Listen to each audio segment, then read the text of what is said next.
Hippocratic oath के बारे में आप लोगों में से कितने लोगों ने पहले से नाम ये सुन रखा है? अपने हाथ ऊपर करें। नाम सुना है, ठीक है। तो आज हम दो चीज़ों के बारे में बात करेंगे, हिप्पोक्रेटिक ओथ और न्यूरेमबर्ग कोड। अगर मुझे टाइम मिला तो मैं न्यूरेमबर्ग कोड भी आपको बताऊंगा जो मेडिकल रिसर्च में काम आता है। So everybody knows me, am I audible? So when we talk about this Hippocratic oath, Hippocrates was a great Greek physician. Everybody knows that Greek was a piece of land, a country we can call. So Hippocratic was not a surgeon, but he was a physician, Greek physician. And before his time, medicine or medical practice was not a occupation. It was like कुछ लोग जाकर के कोई जड़ी बूटी का इस्तेमाल कर लेते हैं, कुछ लोग जाकर के कुछ अलग अलग प्रकार की विधाएं। I am talking about the western world, I am not talking about the eastern world, because eastern world में हमारे पास ऑलरेडी चरक, शुश्रुत जैसे बहुत सारे लोग जिन्होंने हिप्पोक्रेटस से भी बहुत पहले बहुत महान काम किए हैं। तो ईस्टर्न और वेस्टर्न वर्ल्ड अलग अलग हैं, लेकिन लिटरेचर, डॉक्यूमेंटेशन, ये सब वेस्टर्न वर्ल्ड में बहुत अच्छी तरीके से हुआ। हमारे यहाँ उतनी अच्छी तरीके से नहीं हुआ, और जो हुआ भी उसे बहुत कारणों से डिस्ट्रॉय कर दिया गया, डिस्ट्रॉयड हो गया हमारा।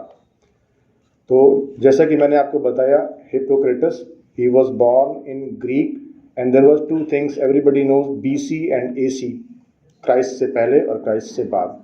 सो he was born on 460 BC and then he, पहले की गिनती जो थी वो उल्टी तरीके से चल रही थी, और फिर 0 पे आए, फिर 1 2 3 हुआ।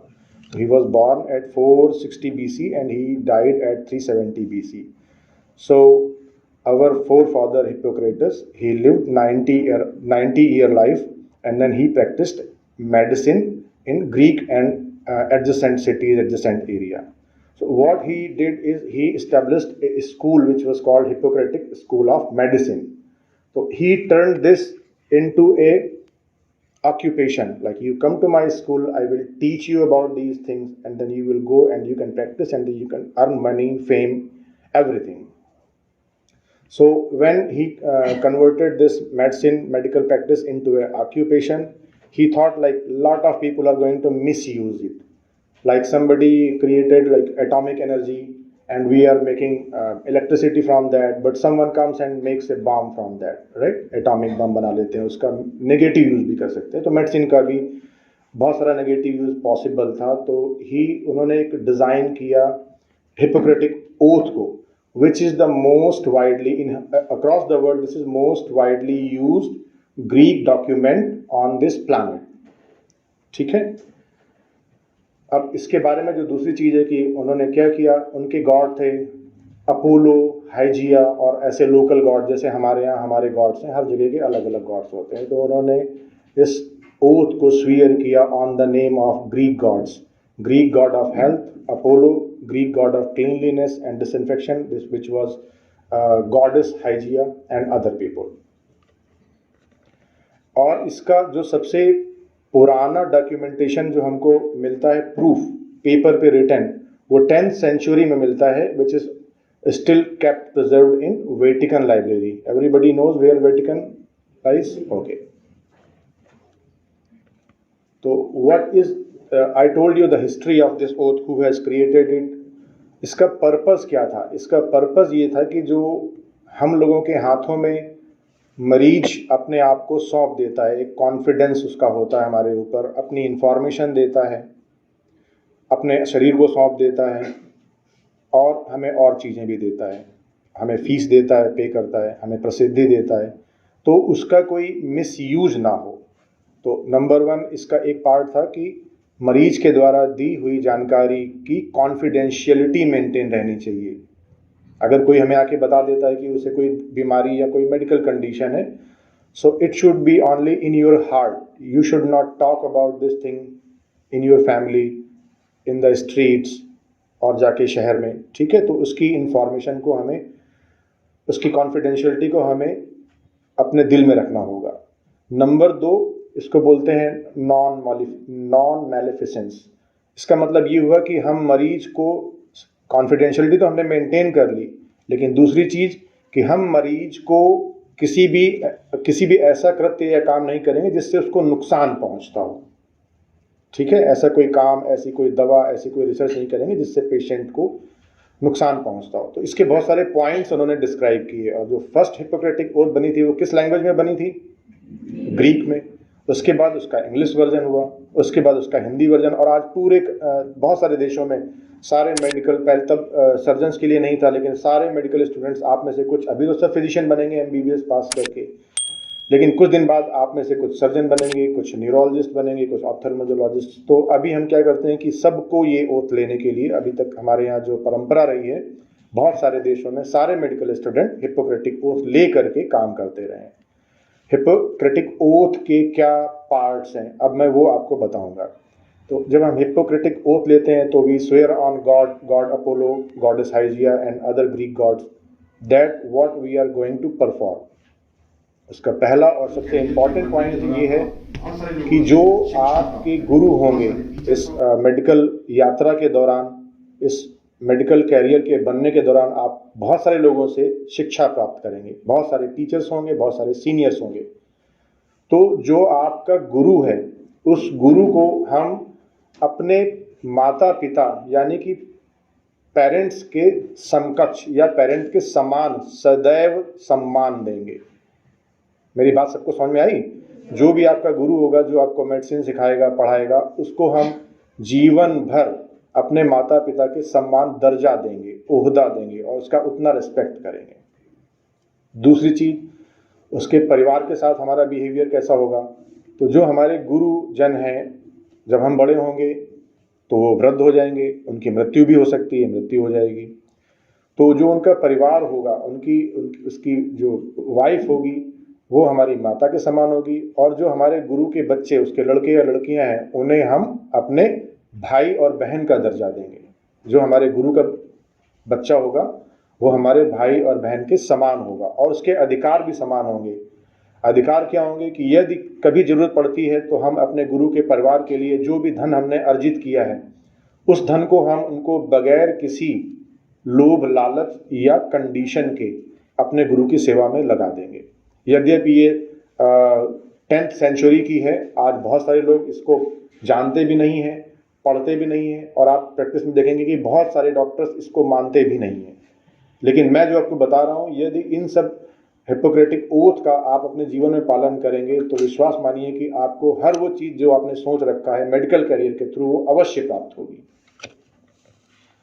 तो इसके बाद जो अगला पॉइंट था कि अब उन्होंने ग्रीक में स्कूल खोल लिया, मेडिकल स्कूल खोल लिया, तो वहाँ आने वाला कोई भी छात्र जो मेडिकल की पढ़ाई, मेडिसिन की पढ़ाई करना चाहता है, उनसे हम हो सकता है कोई फीस ले लें, लेकिन अपने गुरु के बच्चों से, उनके सन और उनके डॉटर से हम कभी कोई फीस नहीं लेंगे किसी भी सर्विस के लिए। मतलब अगर उन्हें एजुकेट करना है, साधारण एजुकेशन, मेडिकल एजुकेशन, और यदि वो बीमार होते हैं या उनके घर में कोई और समस्या है या हमें उनका कभी इलाज करना पड़े, तो उसके एवज में या उसके बदले में हम उनसे कोई लाभ नहीं लेंगे।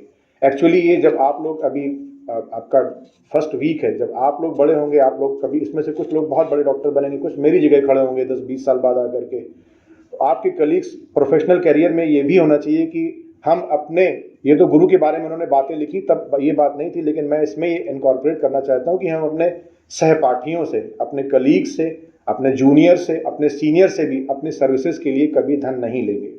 ये हमारी ओथ है, ओथ का पार्ट है।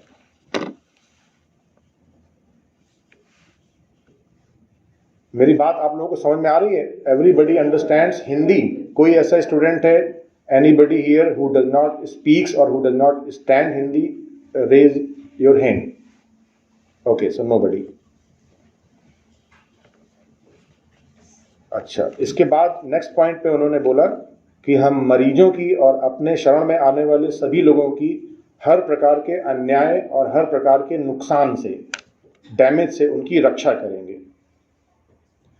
इसके अतिरिक्त यदि कोई मरीज कभी आता है और वो बोलता है कि हमें विष किसी को देना है, तो हम ना तो जीवन भर अपनी मेडिकल प्रैक्टिस में किसी को विष लेने की सलाह देंगे, और ना ही किसी लालच, पैसे या किसी भय में आकर उसको विष नहीं देंगे। पुराने ज़माने में क्या होता था, राजाओं की आपस में लड़ाई होती थी और वो भोजन में विष मिला देते थे, कभी राजा मर गया, कभी उनका मंत्री मर गया, ऐसे करते थे। आज भी शायद ऐसे लोग करते हो। आपने सुना कि हमारे देश के प्रधानमंत्री, महान प्रधानमंत्री जिनकी विष देकर के मृत्यु हुई थी, कौन था उनका नाम? लाल बहादुर शास्त्री। तो वो विष तो कोई जानकार व्यक्ति ही देगा जिसको विष के बारे में पता हो, मेडिसिन के बारे में पता हो, कितनी डोज उसकी दी जानी चाहिए, किस प्रकार से दिया जाना चाहिए। कुछ इंजेक्टेबल्स हो सकते हैं, कुछ काम एनेस्थीसिया के लिए इस्तेमाल करते हैं, कुछ खाने के लिए इस्तेमाल कर सकते हैं। तो हमें जानकारियाँ होती हैं तमाम दवाओं की।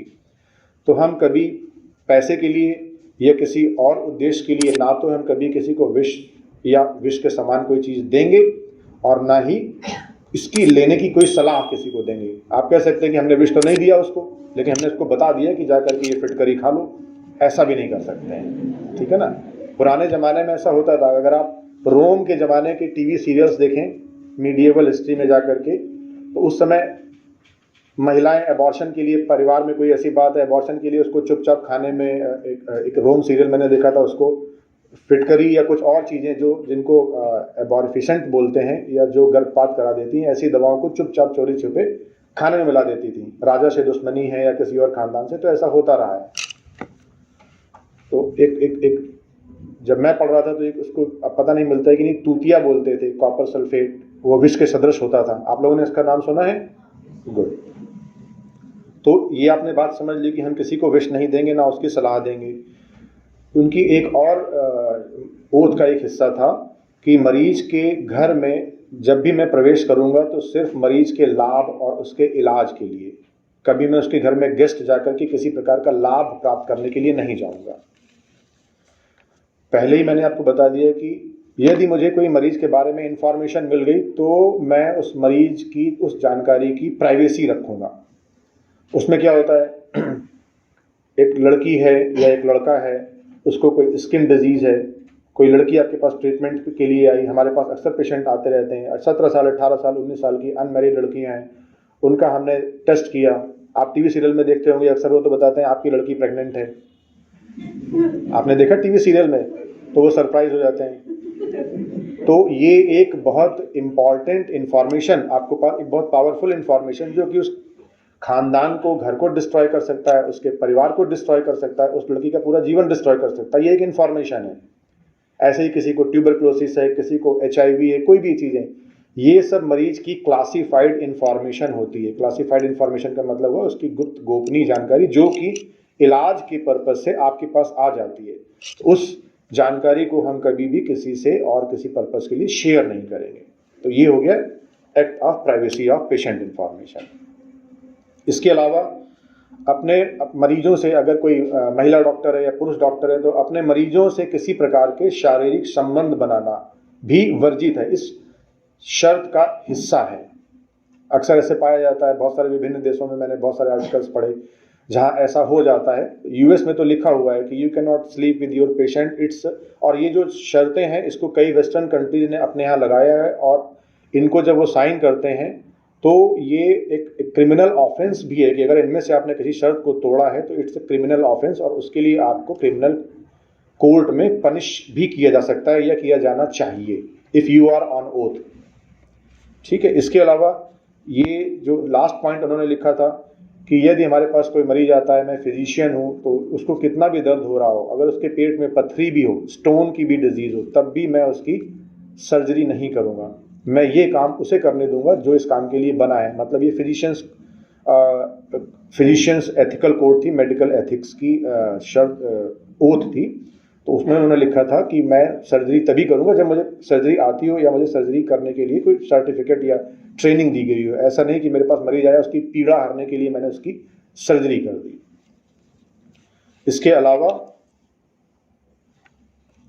उन्होंने बोला कि ये सारी जो शपथ में जो पॉइंट्स उन्होंने बनाए, उन्होंने बोला कि यदि I swear upon the God that if I will follow this oath, these points, मैं जिंदगी भर इस वजह से अपनी मेडिकल प्रैक्टिस में बहुत आनंद की प्राप्ति करूंगा, मुझे बहुत संतुष्टि की प्राप्ति होगी कि मैंने दुनिया के एक हिस्से को स्वस्थ बनने में मदद की, और इसके अलावा मुझे कीर्ति, फेम, और जो भी लाभ मिलने हैं वो सब मुझे मिलेंगे। उस ओथ का ही हिस्सा है कि यदि इसके किसी भी पॉइंट को मैंने ब्रेक किया जानबूझकर या अनजाने में भी, तो जो इसके द्वारा मिलने वाले लाभ हैं, यानी कि आनंद की प्राप्ति, संतुष्ट की प्राप्ति, वर्क सेटिस्फैक्शन, मनी, फेम, वो सब इसका उल्टा हो। यदि मुझे अपयश मिले, मेरा सारा धन चला जाए और वगैरह वगैरह। तो ये एक बहुत अच्छी ओथ थी और इसके बारे में मैंने आपको बताया।